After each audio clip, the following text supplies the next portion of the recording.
मेरा नाम लालजीत है और मैं जीविका में क्षेत्रीय समन्वय के पद पे विद्यापति प्रखंड में कार्यरत हूँ।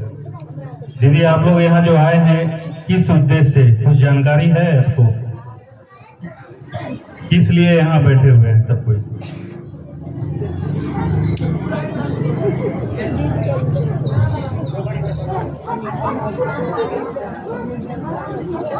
देखिए, अभी जो चल रहा है ये महिला संवाद है। महिला संवाद का मुख्य उद्देश्य हो गया कि जीविका के जितने भी दीदी जुड़े हुए हैं, जीविका अपने ग्राम संगठन के माध्यम से जीविका से जुड़े हुए दीदी एवं अन्य दीदी जो अभी तक जीविका स्वयं सहायता समूह में नहीं जुड़ी हुई है, उसके साथ संवाद करना। संवाद का मतलब है कि बिहार सरकार एवं भारत सरकार की जितनी भी योजनाएं चल रही है महिला सशक्तिकरण के लिए, उस योजनाओं के बारे में दीदी को जागरूक करना है। उस योजना के क्या लाभ दीदी को मिल रहा है कि नहीं मिल रहा है, या उसके लाभ दिलवाने के लिए ये संवाद कार्यक्रम रखा गया है। इसमें महिला सशक्तिकरण के लिए लगभग 35 से 36 योजनाएं चल रही है पूरे बिहार में, और जिसका कि लाभ दीदियों लोगों को मिल रहा है। और ये देखने के लिए महिला संवाद किया गया क्या सभी योजनाओं का लाभ सभी दीदी को मिल रहा है कि नहीं। तो महिला संवाद का मुख्य उद्देश्य यही हो गया कि जितनी भी प्रकार के सरकारी योजना चल रही है महिला सशक्तिकरण के लिए, उसकी जानकारी दीदी को है कि नहीं है। अभी तक में कुछ योजनाओं के बारे में जितने भी संवाद हुए, उसमें से कुछ ही योजना के बारे में निकल के आया है कि दीदी को पता है, लेकिन सारी योजना के बारे में बहुत से लोगों को अभी भी पता नहीं है कि महिला सशक्तिकरण के लिए कौन कौन सी योजनाएं चल रही है, जिसका लाभ हमको मिलना चाहिए। अभी आपको प्रोग्राम जैसे चालू होगा तो इस तरह का ये फ्लिप चार्ट मिलेगा, जिसमें सभी महिला सशक्तिकरण से संबंधित जितनी भी योजनाएं चल रही है बिहार में या भारत सरकार के द्वारा, उस सारे योजनाओं के बारे में विस्तृत चर्चा दिया हुआ है कि ये योजना का लाभ हम कैसे ले सकते हैं, कहाँ पे हमको आवेदन करना होगा, इस योजना का लाभ लेने के लिए क्या पात्रता है, ये सारा चीज दिया हुआ है। आप इसको लेके पढ़िएगा। अगर पढ़े लिखे नहीं है तो घर में कोई भी होंगे, आपके पति बच्चे, उनको बोलिएगा पढ़ के सुनाएं और उसको समझना है। इंदिरा आवास है, शौचालय हो गया, लड़कियों के लिए बहुत सी योजना सरकार चलाई है, पोशाक योजना है, छात्रवृत्ति योजना है, साइकिल योजना है। उसके बाद इंटरमीडिएट, मैट्रिक हो गया, इंटरमीडिएट और ग्रेजुएशन पास करने पे उसमें भी प्रोत्साहन राशि मिलता है। ये सब की जानकारी आपको है कि नहीं है, इसीलिए ये संवाद कार्यक्रम रखा गया। तो अभी 45 मिनट का एक वीडियो आप लोगों के सामने में चलेगा। तो जो भी योजना चल रही है वो सरकार द्वारा या जीविका के द्वारा जो भी योजना कार्यान्वित की गई है, उसका वो पूरा विवरण इसमें आपको देखने को मिलेगा। जब ये वीडियो खत्म हो जाएगा तो इसी में से आप लोग में से कुछ दीदी अपनी आकांक्षाओं को यहाँ रखेंगे कि हमको कौन कौन सा योजना का लाभ मिल गया है और किस योजना का लाभ हमको अभी तक नहीं मिला है, जो हमें मिलना चाहिए। वृद्धा पेंशन है, विकलांगता पेंशन है, विधवा पेंशन है, ये सारी योजनाएं हैं। उसके बाद आपको कन्या विद्यालय का भी योजना दिया हुआ है, कस्तूरबा गांधी। बहुत कम ही लोग इधर के जान रहे हैं कि कस्तूरबा बालिका विद्यालय भी है। उसका उद्देश्य है जो आर्थिक रूप से पिछड़े गरीब परिवार की दीदी बेटी हैं, बच्चियां हैं, जो उच्च शिक्षा नहीं ले पाती हैं, तो उसके लिए वो निःशुल्क बालिका विद्यालय बनाया गया है। छात्रावास का भी व्यवस्था लागू किया गया है इसमें। तो अभी जो वीडियो देखेंगे, केवल वीडियो को समझ के वीडियो नहीं देखना है, उसमें जो चीज बताया जा रहा है या दिखाया जा रहा है उसको समझने का प्रयास कीजिए।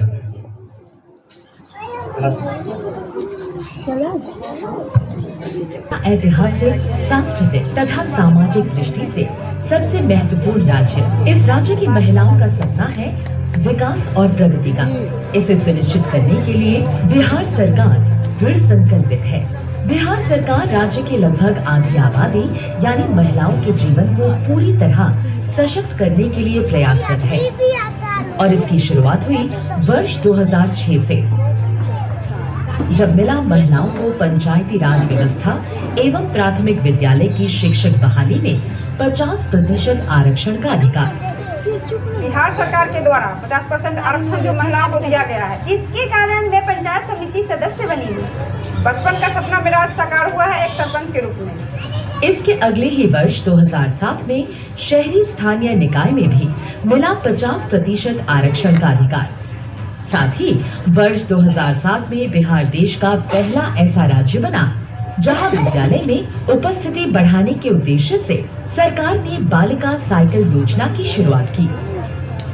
2007 से साइकिल योजना की शुरुआत हम लोगों ने करा दिया, तो कितनी बड़ी संख्या में लड़कियां हाई स्कूल तक भी पहुंचने लगी।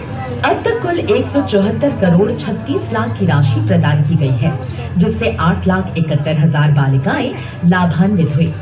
अब बालिकाएं साइकिल से विद्यालय तक का सफर आसानी से तय करती हैं। सरकार द्वारा बालिका के उत्थान के लिए कई सारे कदम उठाए गए, जैसे कि पोशाक योजना, साइकिल योजना। Not only that, we have better infrastructure at schools, which include world-class ICT lab, science lab and library, जिसके कारण बालिकाओं के नामांकन में भी खूब बढ़ोतरी हुई है। इससे महिलाओं की साक्षरता दर में 20% की वृद्धि हुई है। बिहार सरकार की 35% महिला आरक्षण नीति के तहत मुझे जॉब मिली और आज मैं as a prosecution officer Bihar में पोस्टेड हूँ। इसके लिए मैं बिहार सरकार की बहुत बहुत आभारी हूँ। बिहार की महिलाओं की उन्नति आज एक ऊंचे मुकाम पर है और ये सब मुमकिन हो पाया है बिहार सरकार के लगातार प्रयास से।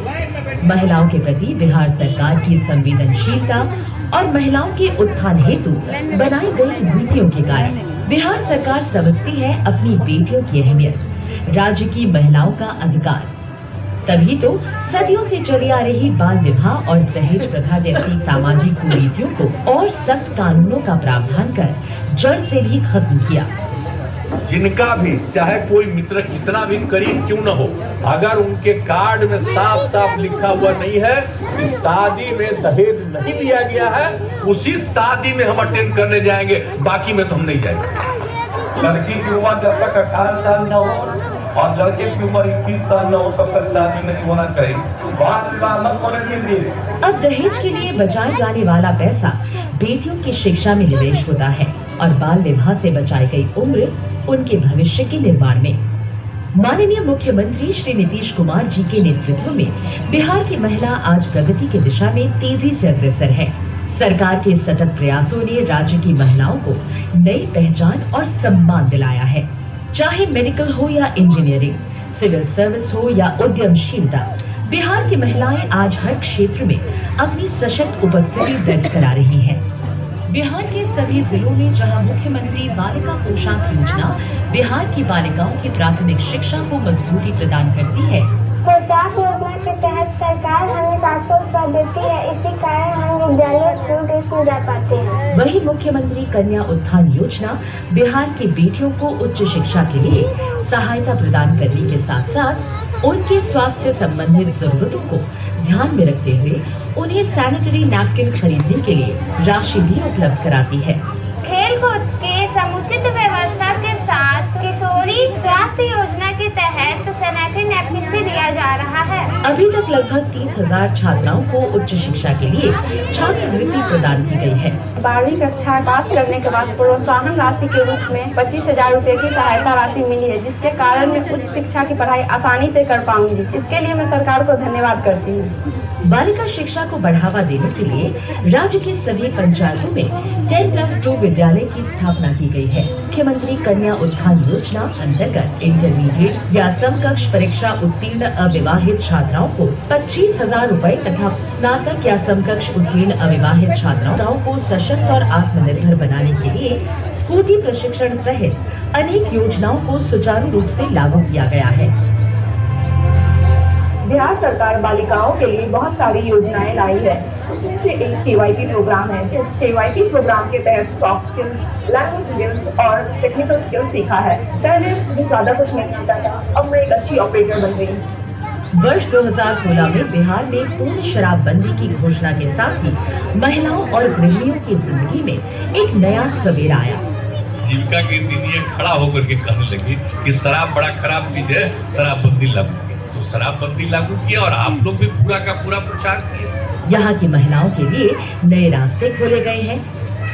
सरकार द्वारा व्यापार और उद्यमशीलता के क्षेत्र में 10 लाख तक का ब्याज मुक्त ऋण भी उपलब्ध करवाया जा रहा है। राज्य सरकार के द्वारा अनेक क्लस्टरों में उद्यम स्थापित करने हेतु बहुत सस्ते दर पे जगह भी उपलब्ध करवाई जा रही है।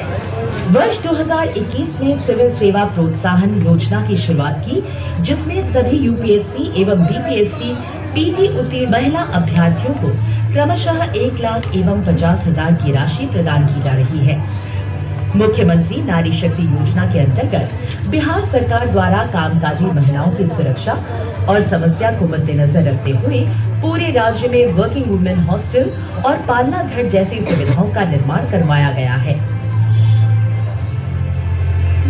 राज्य सरकार द्वारा लक्ष्मीबाई पेंशन योजना के अंतर्गत वैसी विधवाओं जिनकी उम्र 18 वर्ष या उससे अधिक आयु है और इनकी वार्षिक आय 60,000 रूपए से कम है, तो उन महिलाओं को सालाना 4,800 रूपए की आर्थिक सहायता प्रदान की जाती है। वहीं दूसरी तरफ माननीय मुख्यमंत्री श्री नीतीश कुमार जी के प्रेरणादायक प्रयास से राज्य पुलिस बल में महिलाओं को 35% आरक्षण का अधिकार देते हुए बिहार एक ऐसा राज्य बना जहां महिला पुलिस की भागीदारी अन्य किसी भी राज्य से अधिक है। महिलाओं के साथ अनहोनी की रोकथाम के लिए महिला हेल्पलाइन 188 एवं डायल 112 को पूर्णतः महिलाओं द्वारा संचालित आपातकालीन हेल्पलाइन की शुरुआत की गई है। हाल ही में बिहार पुलिस द्वारा सुरक्षित सफर सुविधा की घोषणा भी की गई है। डायल 112 की सुविधा बिहार में 2022 में प्रारंभ किया था। जो कॉल टेकर्स हैं वो हमारी 100% महिला। इस तरह से लेफलेट हाथ ऊपर कीजिए तो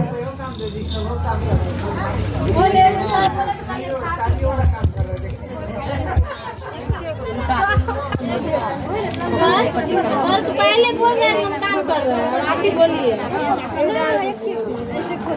हाथ ऊपर कीजिए, हाथ खोल के उसको खोलिए, हाथ ऊपर कीजिए।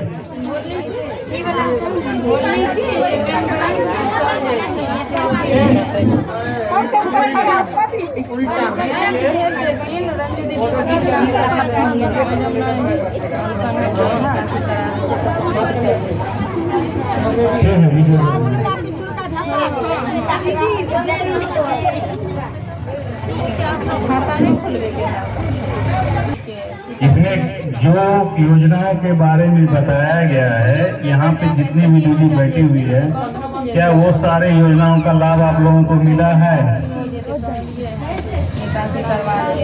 मिला भी है, कुछ को नहीं मिला है। तो अब ये बताइए कि इसमें जो भी योजना आपके जो जिसके पास हमको आवेदन देना है वो सारा कुछ है लिखा हुआ। अब आप लोगों के ऊपर डिपेंड करता है कि जो योजना का लाभ नहीं मिला है, उस योजना का लाभ अगर आप पात्र हैं तो संबंधित विभाग से संपर्क करके योजना का लाभ लें। और क्या चाहिए? सड़क है कि नहीं है, पानी की व्यवस्था है, शौचालय है कि नहीं है, आवास मिला है कि नहीं, बिजली का व्यवस्था है कि नहीं है, हर घर जल योजना का लाभ आप लोगों को मिल रहा है या नहीं मिल रहा है, स्कूल है तो उसमें शौचालय, खासकर लड़कियों के लिए शौचालय का व्यवस्था है कि नहीं, साइकिल योजना का राशि आप लोगों को बच्चों को मिला है कि नहीं, पोशाक योजना, छात्रवृत्ति योजना, ये सब जो भी चीज है, कोई भी आपसे हो सकता है सास या ससुर भेद होंगे, उनको पेंशन वगैरह मिल रहा है कि नहीं, जो दीदी विधवा है उसको विधवा पेंशन मिल रहा है कि नहीं है, या उस पेंशन की राशि को बढ़ाना है, उसके बारे में भी आप बता सकते हैं। जो विकलांग है उनको मिल रहा है कि राशि, उसका लाभ।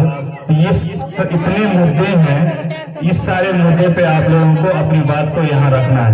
तो जो भी दीदी अपनी बात को यहाँ रखना चाहती हैं, आइए अपनी बात को यहाँ पे सभी दीदी के बीच में रखें। अध्यक्ष कौशल्या देवी।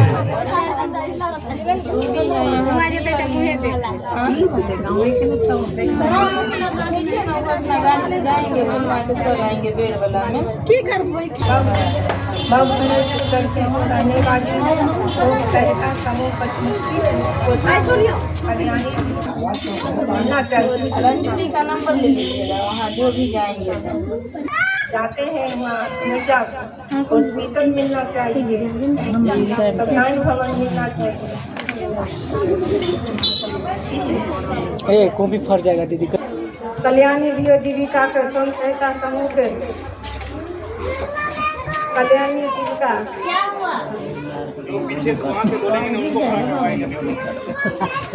गौरी जीविका स्वयं सहायता समूह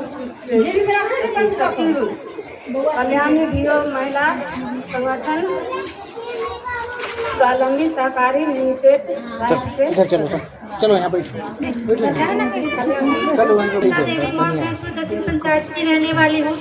शिव शक्ति जीविका स्वयं सहायता समूह की सदस्य हूँ और कल्याणी रियो महिला देखे केना खराब हो जाए। अच्छा स्वावलंबी सहकारी समूह स्वावलंबी सहकारी की सदस्य हूँ।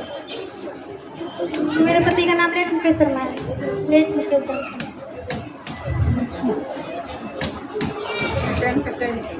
Ward number 13। मेरा समस्या है कि जो लक्ष्मीबाई के योजना में जो मिलता है 400 रुपया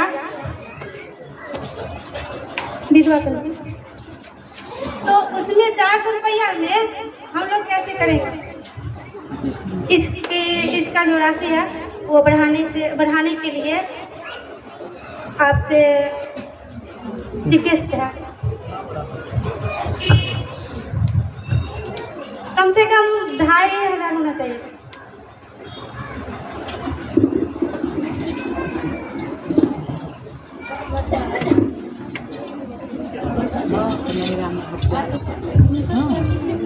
और बोलने के लिए मौका देने के लिए थैंक यू।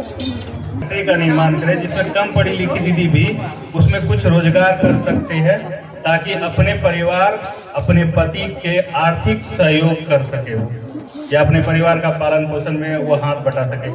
इस तरह का भी तो मांग कर सकते हैं। केवल पेंशन राशि मान लीजिए 400 से कल के डेट में 2500 रुपया कर दिया या विकलांगता पेंशन भी बढ़ा दिया, विधवा पेंशन भी बढ़ा दिया, तो उससे केवल 2500 रुपया से तो घर नहीं चलने वाला है। मेरे गांव में बहुत सारी ऐसी दीदियां हैं जो जिनके पास टैलेंट तो है पर योजना ही नहीं है, कुछ करने का मौका ही नहीं मिला है। जैसे कि जो सिलाई के बारे में बताया गया है, तो सिलाई का संबंधित यहाँ पे कोई लाभ मास्क के टाइम में मास्क लेने के लिए मिला था, उसके बाद कुछ नहीं हुआ। तो ऐसा अगर होगा तो बहुत सारी दीदियां करना चाहती है तो वो कर सकती है और उनको बहुत सारा हेल्प भी हो जाएगा। उधर से ये भी कर सकते हैं।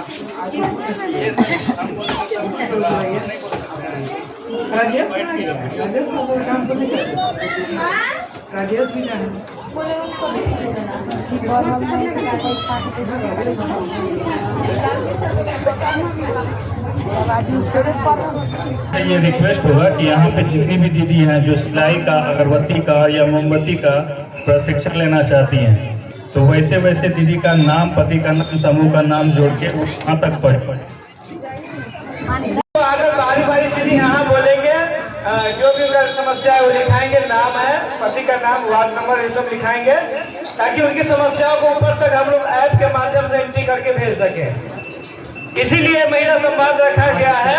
एक ग्राम संगठन वाइज अगर रखना होता तो एक ब्लॉक में रख करके उसको हम छोड़ देते, लेकिन नहीं, हर गली में, हर पंचायत के हर गांव तक पहुंचना था। इसलिए संवाद रखा गया कि कोई भी घर या महिला वहां का छूटे नहीं, कोई गरीबाई पर छूटे नहीं। सिर्फ जीविका से ही मतलब नहीं रखना है कि सिर्फ वहाँ लोन लेना और लेन देन करना है, नहीं, उससे भी आगे के रोजगार को बढ़ाएंगे, अपना स्वरोजगार को आगे बढ़ाएंगे। इसीलिए ये दीदी अभी जो बताए, सिर्फ लेन देन जीविका का सीमित काम नहीं है, उसका बहुत सारे काम है। अभी आपके ग्राम संगठन में हमारे एसजेवाई की भी दीदी है, 2 दीदी है, जिनका एसजेवाई के साथ बकरी पालन और दुकान का भी है। वो भी दीदी आके अपना अनुभव साझा करेगी कि उनके जीवन में परिवर्तन कैसे हुआ। पहले हम स्थित थे और एसजेवाई में चयन के बाद या जीविका में जुड़ने के बाद हमारा इस तरह का परिवर्तन हुआ है। ठीक है, तो इसी सब दीदी में से हमारे एलजेमा की दीदी आ रही है, वो अपना अनुभव साझा करेगी कि उनके जीवन में किस प्रकार का परिवर्तन हुआ है। पहले समूह से जुड़े हुए थे या किसी योजना का लाभ नहीं था, लाभ से जुड़ने के बाद या जीविका से जुड़ने के बाद उनके जीवन में किस तरह का प्रभाव पड़ा है, वो अपना अनुभव साझा करेंगी। ये हमारे सदन जीविकोपार्जन योजना के तहत जो दीदी का चुनाव हुआ है, ये दीदी आ गई है, अपना अनुभव साझा करेंगे। का नाम नहीं सभी भैया को प्रणाम। मेरा नाम रंजू है, मैं के रहने वाली हूँ। पूजा जी का स्वच्छता की सदन कल्याणी भी हो, महिला के सदस्य हूँ। हमको तो कुछ नहीं था, लेकिन हमको मिला है बकरी पालन के। तो पहले बोनिहारी करते थे, दूसरा को खेत में कमाते थे, लेकिन जहिया से बकरी मिला है उसको पोसता है, उसको बेचते हैं, उसी में खाते हैं, रहते हैं। बहुत बहुत धन्यवाद दीदी। सभी लोग जोरदार ताली बजाइए पीछे से भी। चलिए आगे भी एक सदन जीविकोपार्जन योजना के अंतर्गत लाभान्वित दीदी है, वो भी आई है और उनका भी मनिहारा का दुकान है। उनके क्या प्रभाव पड़ा है, वो भी अपना अनुभव साझा करेंगे। सभी भैया दीदी को प्रणाम। मेरा नाम उषा देवी है, मैं गणेशपुर दक्षिण के रहने वाली हूँ। पूजा जी का स्वयं सहायता समूह की सचिव हूँ। कल्याणी महिला अभियोग की उप सचिव हूँ। स्वर विश्वास जी का महिला अभियोग विकास का स्वावलंबी सहकारी निमित्त सदस्य। जब से हमको दूसरे को खेत में काम करते थे, खाना खाते थे, बाल बच्चा को पढ़ाते थे, दुकान मिलाया तो दिन से हम कहीं नहीं जाते। जो भी पैसा होता है तो हम अभी करके आगे बढ़ाते हैं, जो होगा तो फिर करेंगे। धन्यवाद दीदी। और भी कोई दीदी है जो अपना अनुभव साझा करना चाहते हैं कि पहले के जीवन में और जुड़ने के बाद के जीवन में जो प्रभाव पड़ा है, उनके जीवन में परिवर्तन हुआ है, वो आके अपना अनुभव साझा करेंगे। अपने तक सीमित नहीं रखना है दीदी बात को, आप जानिएगा, आपके पास जानकारी हो, बगल वाली दीदी भी जानेगी कि हमको इस चीज की जानकारी नहीं, उनको भी पता चलेगा। तो आप लोग आइए और यहाँ पे अपने बातों को रखिए ताकि आपका नाम के साथ वहाँ पे हम आगे बढ़ा सके।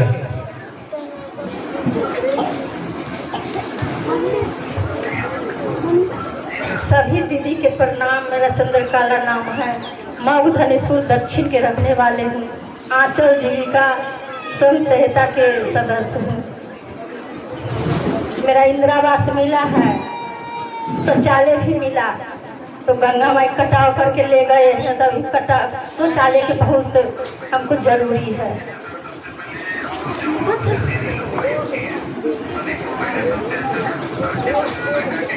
अब कोई रोजगार दीजिए जो घर बैठल करेगी, ये दीजिए आप। अगरबत्ती बनाने के लिए, मोमबत्ती बनाने के लिए बना सकते हैं।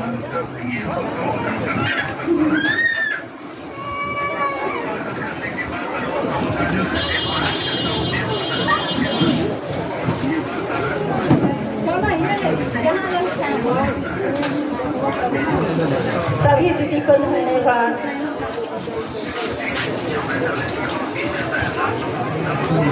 और भी दीदी कोई है अगर आना चाहते हैं तो अपना अनुभव साझा करेंगे। किसी भी संबंधित से बात हो, या सरकारी योजना का बात हो, जीविका से संबंधित बात हो, या अन्य कोई भी बात हो जो लगे कि हमारे प्रभाव पड़ा, हाँ वैसी भी दीदी आएंगे जिनको लाभ नहीं मिला है।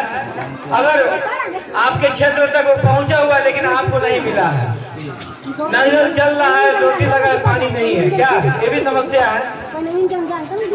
तो बहुत सारे समस्याएं वो भी आप रख सकते हैं कि हमको ये चीज लाभ नहीं मिला है। वैसे भी रखेंगे जिनको लाभ मिला है, उनके परिवर्तन क्या क्या है, वो भी दीदी आके अपना वक्तव्य यहाँ पर दे सकते हैं।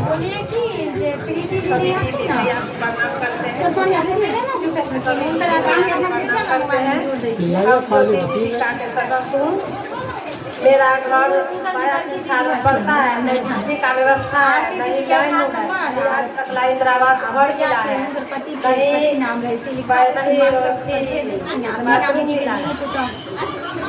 शौचालय और कुछ नहीं मिला है। मेरा नाम कंचन देवी है, पति का नाम धर्मेंद्र था।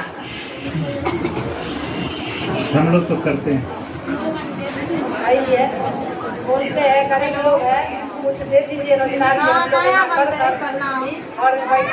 क्या बताएगा याद है? तो समूह में जुड़ती ना तो उनका आधार नंबर पति के आधार नंबर हमारे मोबाइल पर व्हाट्सएप कर देना।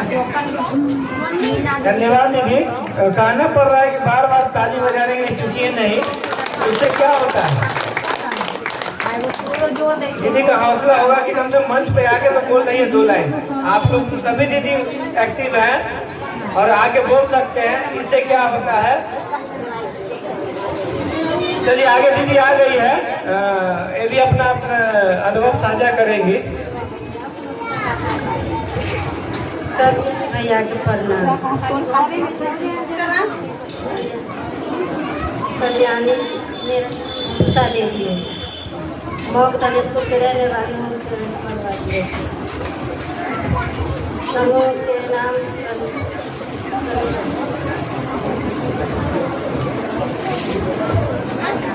तो हम सब भी बताते हैं। कल्याणी जिला महिला भी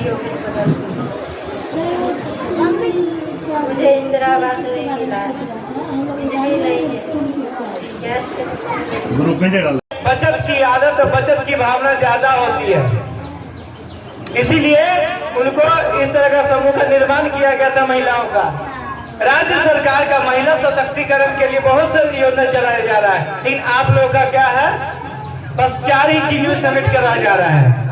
इसलिए आगे जो भी और भी दीदी हैं अपनी समस्या रखना चाहते हैं या उपलब्धि रखना चाहते हैं, अपनी अपेक्षाओं को रखना चाहते हैं, आकर के यहाँ पे बोलेंगे।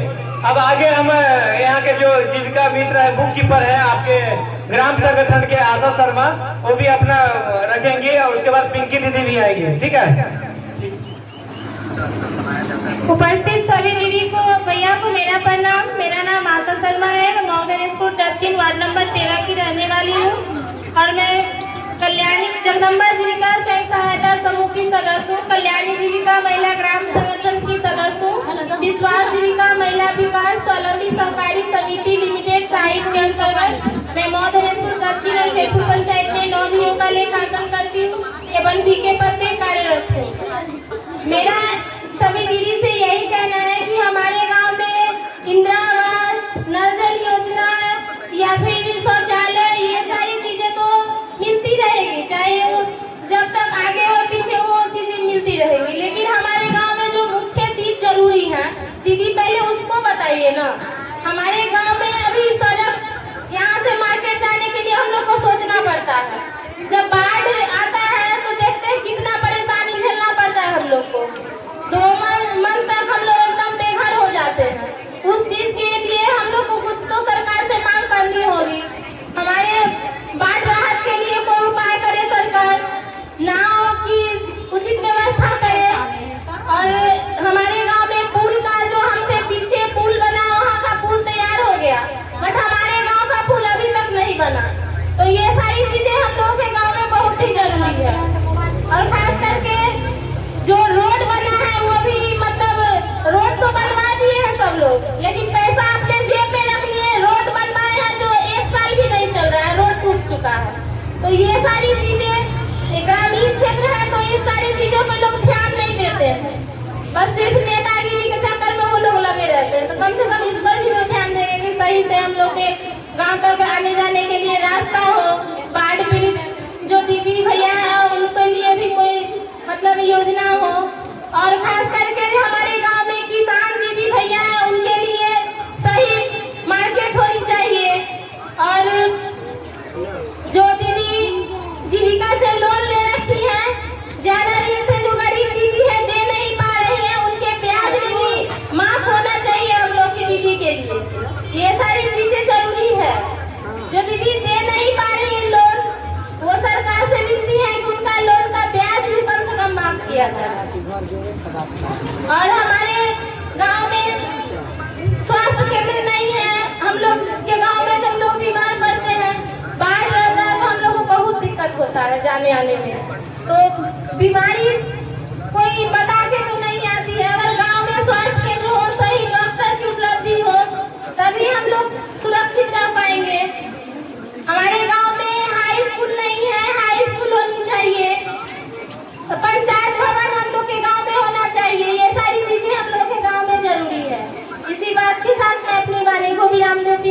बहुत धन्यवाद।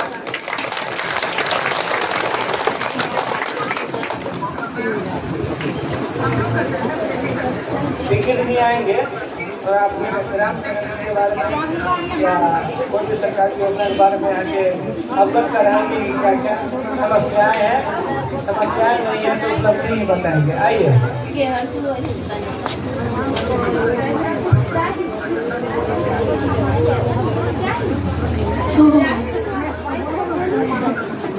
सीमा दीदी, इसके बाद आप तैयार रहिएगा। सभी उपस्थित को मेरा प्रणाम। मेरा नाम रहने वाली हूँ। कल्याण महिला समूह की सदस्य हूँ। कल्याणी महिला महिला की सदस्य हूँ। विश्वास जी का महिला विकास प्रारंभिक सरकारी समिति के स्थायी सदस्य हूँ और पद कार्यरत हूँ। जो सामुदायिक चीज थी वो तो सभी बताई भी है और जो बचा हुआ है आप लोग देख ही रहे हैं।